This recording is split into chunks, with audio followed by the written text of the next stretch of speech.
যে গুনার পরিবেশে চলতে চলতে আমরা গুনাহ যে গুনাহ এইটাই আমাদের মনে হয় না। দুর্গন্ধযুক্ত পরিবেশে চলতে চলতে ওই ব্যক্তি দুর্গন্ধকে আর তার দুর্গন্ধই মনে হয় না।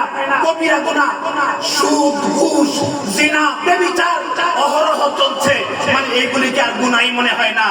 এই জন্যই বুজুর্গানে দিনের তিনটা জিনিস যদি আমরা অর্জন করতে পারি তাহলে আমাদের তার সংশোধন সম্ভব। এক নম্বর সুহবতে আহলুল্লাহ, আল্লাহ ওয়ালাদের কাছে আসতে হবে, সুহবতে আহলুল্লাহ।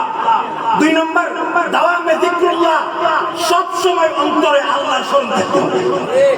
এক নম্বরে কি? সুহবতে আহলুল্লাহ, আল্লাহ ওয়ালাদের সঙ্গ লাভ করতে হবে, আল্লাহ ওয়ালাদের সঙ্গে সাক্ষাৎ করতে হবে, আল্লাহ ওয়ালাদের কাছে সময় দিতে হবে, তাহলে আমার এই রূপ নিরাময় সম্ভব।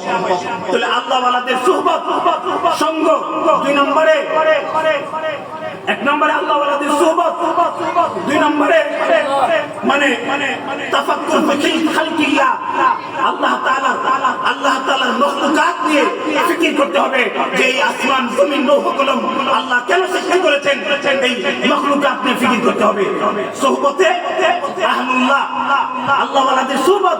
দুই নম্বরে দাওয়ামে যিকরুল্লাহ, সব সময় আল্লাহর কথা অন্তরে স্মরণ রাখতে হবে। তিন নম্বর আল্লাহর মাখলুকাত নিয়ে আমি চিন্তা করতে হবে, ফিকির করতে হবে, তাহলে আমি আল্লাহকে সহজে পেয়ে যাব। আমাদের এখন প্রয়োজন কসবাসী, আমাদের প্রয়োজন আমরা কিভাবে, আমি আয়াতটা বিশেষ করে দেই। আল্লাহ তাআলা বলছেন শুধু মাল আর আওলাদ এই দুই জিনিসের পিছনে পড়ে তোমরা এই আল্লাহ থেকে তোমরা দূরে সরে গেছো। লা ইয়ানফাউ মালু ওয়ালা বানুন, এই মাল আওলাদ তোমার কোনো কাজে আসবে না।